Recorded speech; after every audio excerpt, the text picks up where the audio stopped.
Oke, baik. Assalamualaikum warahmatullahi wabarakatuh. Kita masuk ke pertemuan ke-7, yaitu tentang mengukur dan mengendalikan aktiva yang dikelola. Di measure and mengendalikan manajemen, ya, memanage aktiva, aset yang dikelola, aset yang dipunyai, ya. Tujuan pengukuran penggunaan aktiva untuk memberikan informasi yang berguna dalam membuat keputusan yang bagus mengenai aktiva yang digunakan dan untuk memacu para manajer agar membuat keputusan yang merupakan kepentingan perusahaan. Yang kedua, tujuan pengukuran penggunaan aktiva yang kedua adalah untuk mengukur kinerja unit usaha sebagai suatu entitas ekonomi. Ada EVA dan ROI. Nah, ini udah biasa ya kita gunakan sebagai bahan skripsi. Ada yang pakai EVA dan ROI. Return on investment adalah suatu rasio perbandingan. Pembilangnya adalah pendapatan yang dilaporkan pada laporan keuangan. Penyebutnya adalah aktiva yang digunakan. Gitu. Kalau dalam matematiknya berarti ini berbentuk pecahan adalah laba bersih dibagi dengan total aset. Gitu. Adapun EVA, Economic Value Add, adalah jumlah uang, bukan rasio. EVA dapat diperoleh dengan mengurangkan beban modal. Ya, beban modal, capital charge, dari laba operasi bersih. Jadi, laba operasi bersih dikurang dengan beban modal. Ya. Mengukur aktiva yang digunakan, nah kita sudah tahu bahwa aset itu terdiri dari kas, piutang, persediaan, modal kerja secara umum, properti, pabrik, peralatan, aset-aset yang disewa guna usahakan, aktiva yang menganggur, aktiva tidak berwujud, kewajiban tidak lancar, dan beban modal. Ada cash di sana, receivable, inventory, modal kerja, ya work capitalnya, properti, pabrik, dan peralatan, properti, plant and equipment. Nah, itu termasuk aktiva sampai ke beban modal, ya. Kemudian kas, bagaimana cara mengolah kas? Hampir semua perusahaan mengendalikan kas secara terpusat karena pengendalian pusat memungkinkan penggunaan saldo kas yang lebih kecil daripada jika setiap unit usaha memegang saldo kas yang dibutuhkannya untuk menyeimbangkan perbedaan antara arus kas masuk dan arus kas keluar. Ya, jadi ada juga dalam ada perusahaan yang punya cabang, maka dibentuk juga petty cash atau kas kecilnya. Cash management. Nah, cara mengelola kas, payable management. Nah, pengelolaan pembayaran. Ya, ada payable management, receivable management, pengelolaan piutang, gitu, information management dan liquidity management. Nah, itu terkait dengan liquidity management ini berarti kelikuiditannya, ya, liquid enggak? Misalnya, apakah dia bisa, misalnya dia melakukan pembayaran melalui cek atau giro, dibukakan giro, atau dia juga menerima pembayaran melalui cek atau giro. Nah, itu cara mengendalikan kas. Kemudian piutang, nah, receivable account, ya.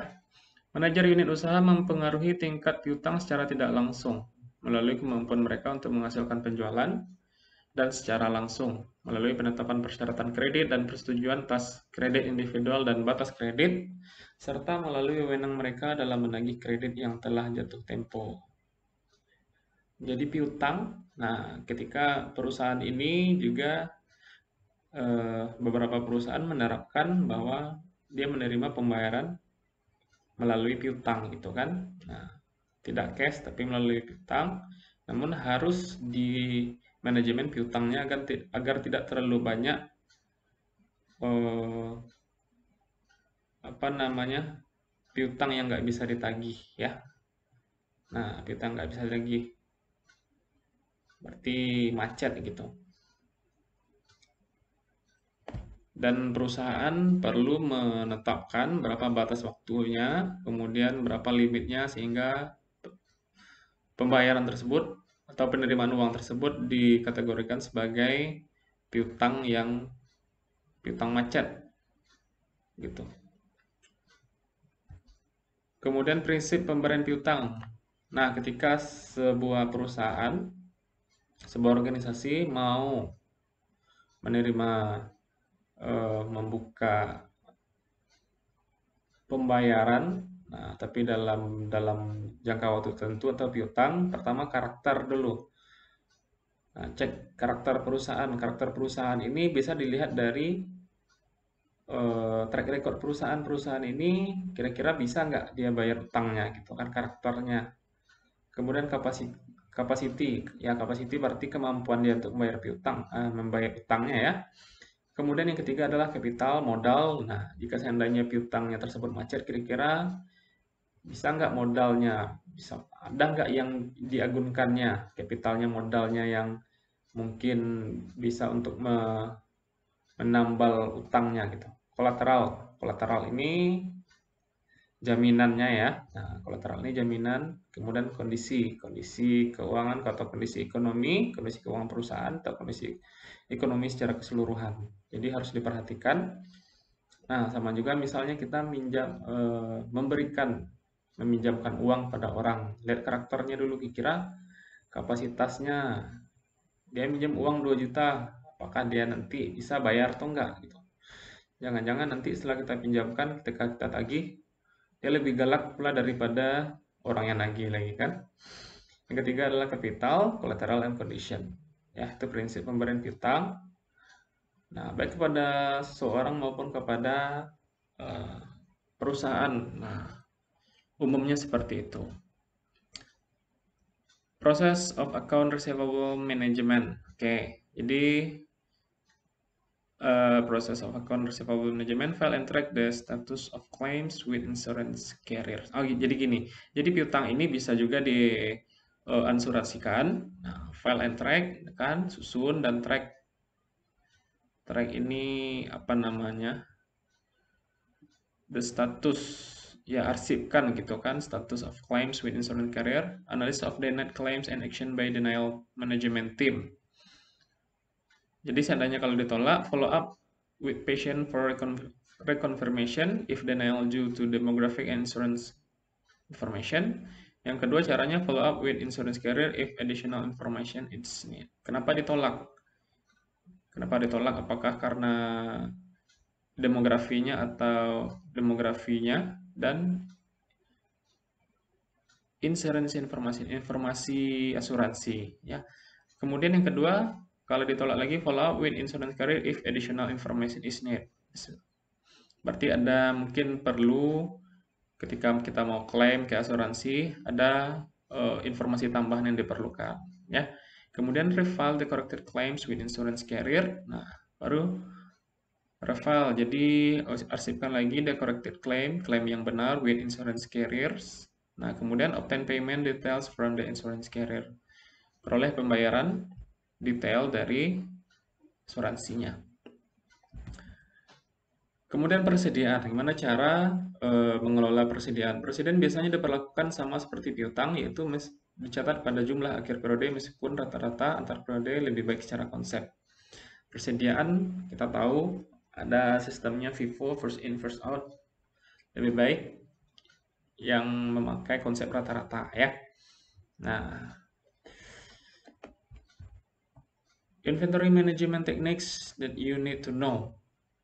Jadi ini ada beberapa manajemen inventory, manajemen persediaan, teknik manajemen persediaan yang wajib kamu tahu nih.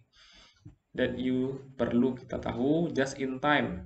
Ya, just in time ini berarti tepat waktu ya. Jadi persediaan ini harus tepat waktu just in time. Kemudian economic order quantity. Jadi maksudnya gini, economic order quantity kita kan punya gudang. Nah, berapa yang harus economic order quantity ini berapa yang harus kita order agar kita tidak terlalu banyak pesanan itu pada biaya transportasinya gitu kan. Jadi secara ekonomis ya. Berapa kira-kira? Kemudian ada minimum order quantity. Nah, berapa minimum order quantity? Jumlah order minimum. Nah, ada juga dropshipping. Misalnya kita sudah nggak ada lagi untuk space untuk nyimpan barang, kita bisa dropship. Oke, ketika ada pesanan, maka kita dropship artinya berarti tinggal kita hubungi suppliernya, kemudian berarti suppliernya mengatasnamakan kita, kemudian dia mengantar barang kepada pelanggan, ya dropship. Jadi keuntungan dropship ini adalah kita tidak perlu menyediakan space atau gudang, nah untuk barang tersebut. Kemudian ABC analysis, activity based costing analysis, berarti ketika persediaan, nah persediaan ini kan banyak, ada biaya-biaya dan beban-beban yang terkait dengan persediaan. Nah, itu dimasukkan ke dalam perhitungan harga pokok persediaan itu, gitu. Harga pokok persediaannya apa? Mungkin ada biaya jaga gudang, biaya satpamnya, biaya penjaga supervisornya, biaya supervisor gudangnya, biaya buruhnya, biaya tukang angkatnya. Itu dimasukkan ke dalam perhitungan sebagai dasar itu pokok kita, ya. Pokok atau sebagai harga persediaan. Itu namanya activity based costing. Kemudian ada consignment, berarti konsinyasi. Nah, kalau barang konsinyasi ini barang titipan, ya. Nah, bagaimana caranya bisa kita kelola dengan konsinyasi? Contohnya gimana? Kalau contohnya sederhana nih, barang tumpangan. Contoh gini, eh, ada sebuah pihak, ada sebuah perusahaan, ya, sebuah perusahaan dia menitipkan barangnya ke kita, tapi kita tidak bayar. Nah, ya, jadi selisihnya nanti yang kita ambil, ya. Contoh kayak gini. Kalau contoh sederhananya, misal Anda punya tempat usaha kelontong atau tempat usaha kue, kemudian orang menitipkan kuenya kepada kita, kemudian berapa yang terjual, nah berapa yang terjual, ya kita kasihkan modal yang dia diminta, kemudian ada selisihnya buat kita, gitu. Jadi itu namanya barang konsinyasi, ya. Nah, kemudian ada first in first out, ya. Barang yang pertama masuk itu yang pertama dikeluarkan, gitu. Adapun properti pabrik dan peralatan, ya. Property plant, pabrik plant and equipment, ya. Dalam akuntansi keuangan, aktiva tetap awalnya dicatat pada biaya perolehan, dan biaya ini dihapuskan sepanjang umur ekonomi melalui penyusutan. Hampir semua perusahaan menggunakan pendekatan yang sama dalam mengukur profitabilitas atas dasar aktiva dari unit usaha. Asset configuration, gitu. Gimana caranya memanajemen aset tetap? Asset configuration. Ya, kita lihat dulu aset kita ini terdiri dari apa saja. Apa yang butuh lagi? Berarti kita beli kan, aset purchase, kemudian depreciation and expense. Ada beban-beban yang terkait, misalnya kalau ada mesin berarti ada expense, beda biaya untuk perbaikan mesin, dan depresiasinya harus dihitung, depreciation, policy, and pools.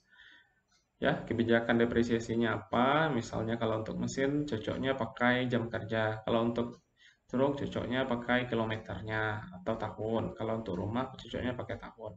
Kemudian akumulasi, kemudian aset disposal, gitu. Kalau seandainya asetnya udah nggak bagus lagi atau apa, perlu dibuang, ya. Asset disposal. Aset yang mengganggu, aset yang menganggur, ya, idle asset. Value control model, redeployment. Asset relocate within organization managed through equipment arms platform. Nah, manage sales, individual asset mark and sold through a brokerage model. Jadi kalau asetnya mengganggur ini bisa direlokasi, dipindahkan asetnya, gitu. Kemudian manage sales. Kalau seandainya asetnya itu udah nggak mengganggur lagi, kalau bisa dijual, ya. Individual assets market and sold through brokerage model. Kalau perlu ada brokernya, ada pialangnya untuk aset tersebut. Competitive bid. Kalau seandainya aset tersebut menganggur, bisa dibidkan, bisa dilelang, ya. Clearance, kalau nggak bisa juga dilelang lagi berarti di clearance. Di clearance diapakan lagi? Dibuang. bisa didonasikan environmental recycling atau didaur ulang gitu. Oke, saya rasa sekian, terima kasih. Nah, jadi sedikit saya kira cukup ya mengukur dan mengendalikan aset yang dikelola. Jadi intinya ada aset-aset tersebut, jadi berbeda aset, berbeda cara mengelolanya baik dari kas, piutang, kemudian persediaan, aset tetap dan aset lancarnya. Terima kasih. Assalamualaikum warahmatullahi wabarakatuh.